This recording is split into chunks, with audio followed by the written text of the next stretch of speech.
One example of how Facebook is clamping down is that it's banned British anti-Islamic activist Tommy Robinson from the platform and on Instagram too.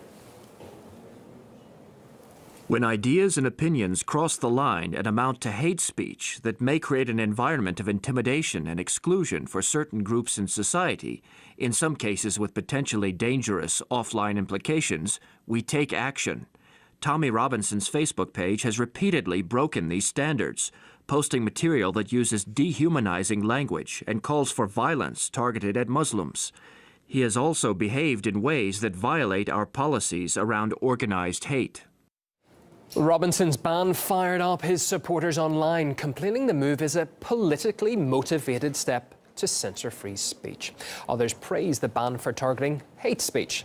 Social media companies have been stepping up efforts to block content that's deemed offensive, but there is wide disagreement over what point online policing becomes censorship.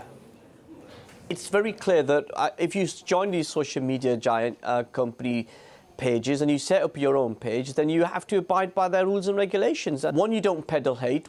Two, you don't tarnish and legitimize the racism and xenophobia towards just Muslims. I just think that's unacceptable. And the fact that you are called out for your hatred should be welcome. This is censorship.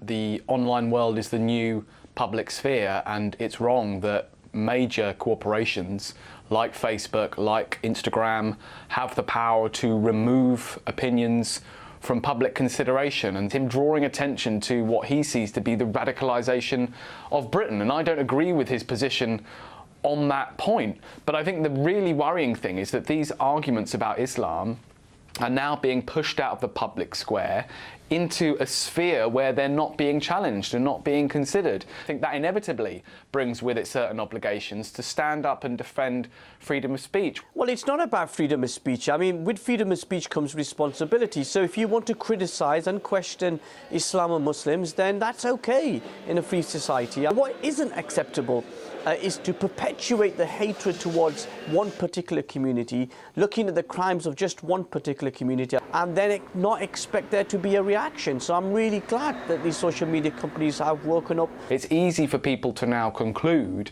that there is this mission on behalf of social media companies to edit and censor right-wing opinions out of the mainstream. You know, there's significant precedent for this now. The idea that Facebook is silencing the far right is laughable. What Facebook is doing is saying, if you peddle hate and lies about a community, if you tarnish a whole community, if you advocate or encourage violence towards that community, then action will be taken, and that's what's been done. I'm not someone of the right, but I recognise that that is a real problem, because it gives all of these individuals a chance to say that their arguments are too dangerous to hear.